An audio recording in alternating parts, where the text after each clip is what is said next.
Welcome to this explainer on Lesson 12 of our GMP course. Today, we're taking those standard compliance rules and flipping them into a strategic playbook for mastering pharmaceutical audits. Look, if you're operating in the pharma space, audits aren't just a possibility, they're a guarantee, right? But instead of viewing them as this dreaded interruption to your day, we're going to break down how auditing is really just your quality management system checking itself and, well, being checked by others. Let's dive in. Here's how we're breaking this down today. First, the 3 audit types. Second, navigating the audit cycle. Third, classifying the findings. Fourth, surviving regulatory inspections. Fifth, responding and closing CAPAs. And finally, number 6, the very real danger of repeat findings. All right, Section 1, the 3 audit types. Let's map the battlefield. So, there are exactly 3 types of audits you're going to face in the pharma world. It's like a tripod. If you know these 3, you know exactly where all the scrutiny is coming from. We've got internal, supplier, and regulatory. Let's look at exactly how they differ. First up, internal audits, also known as self-inspections. Now, it's crucial to understand that these are not just optional feel-good corporate initiatives. They are strict GMP requirements. And the absolute golden rule here? Independence. You literally cannot grade your own homework. The auditor simply can't be from the area that's being audited.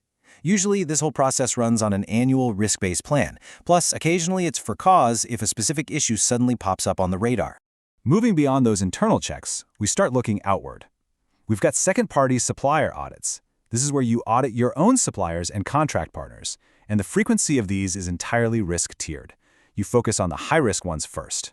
And then we have the ultimate test, right? Third-party regulatory audits by the big players. The FDA, the EMA in Europe, the MHRA in the UK, Health Canada, or really any of the Pyxis authorities. Now, these can be routinely scheduled, or they can be for cause, meaning they found a reason to show up unannounced, which, as we all know, is every quality manager's absolute favorite surprise. Okay, moving on to Section 2, navigating the audit cycle. Let's get into the mechanics. Every single audit, and I mean whether it's a routine internal check or a massive high-stakes FDA inspection, follows this exact chronological 6-step cycle. Step 1 is the plan. This is where you lock down the scope and the team. Step 2 is prepare. You're gathering documents, notifying key personnel. Step 3 is the actual conduct of the audit. We're talking opening meetings, facility walkthroughs, and those really intense interviews. Step 4 is the report, where the auditor's findings are officially classified and put in writing. Step 5 is your response, specifically your corrective action plan. And finally, Step 6 is the follow-up. This step is absolutely vital because it verifies that your corrective actions actually worked in the real world. Which brings us to Section 3, classifying the findings, basically grading the system. So, as you can see, findings escalate by severity. Starting at the bottom, an observation is really just a recommendation, a chance to improve. You just need to consider it and respond. Stepping up, a minor finding is essentially a cosmetic departure from GMP. Think of something like a missing signature on a non-critical log. You correct it, you trend it, and you move on. But as we move up into serious territory, a major finding is a systemic deviation. This requires a formal corrective and preventive action, a CAPA, along with rigorous verification. And at the very top of the pyramid, a critical finding.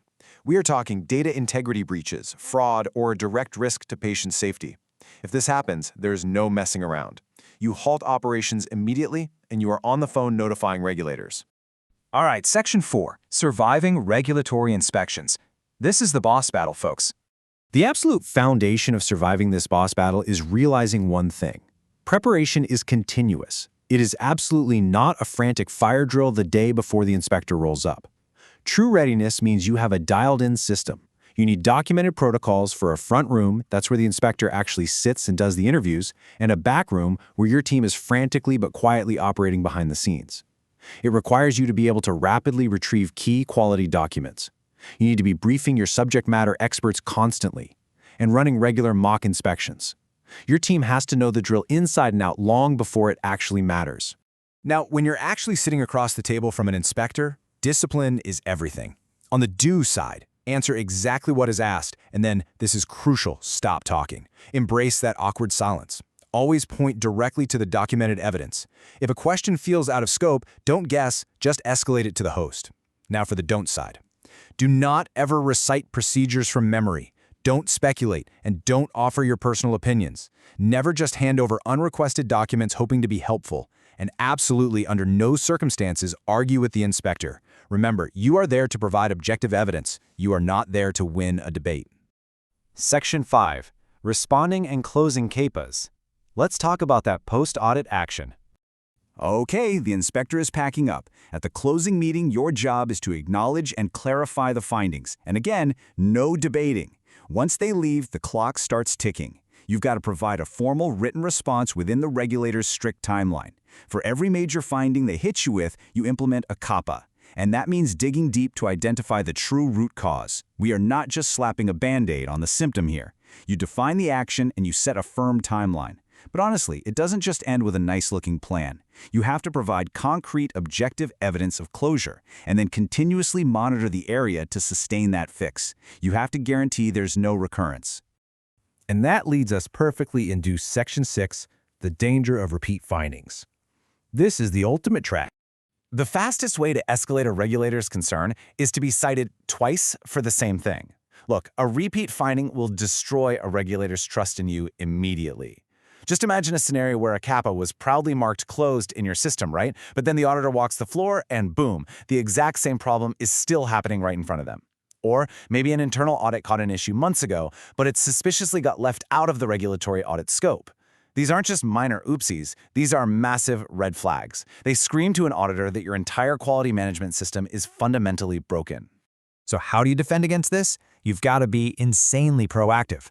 Track your historical findings by area and theme so you can spot the patterns before the regulator does. You must strictly enforce a mandatory effectiveness check before you ever officially click close on a CAPA. Routinely review those trends from your internal audits.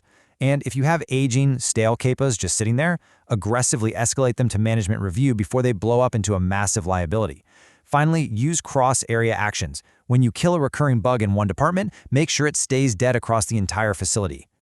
All right, let's wrap this up by testing your retention on that golden rule of self-inspections we talked about earlier. Take a look at the options on screen. Who exactly is allowed to audit your department? Okay, if you chose B, someone independent of the area, you hit the nail on the head. Independence is absolutely the key to a valid internal audit. So I'm going to leave you with a provocative thought to ponder today. If a regulatory auditor walked into your facility right this very second, are you truly confident your systems and your team could withstand the spotlight relying entirely on documented evidence without falling back on a single person's memory? Think about it. Thanks for joining me on this explainer. Keep learning and stay focused out there.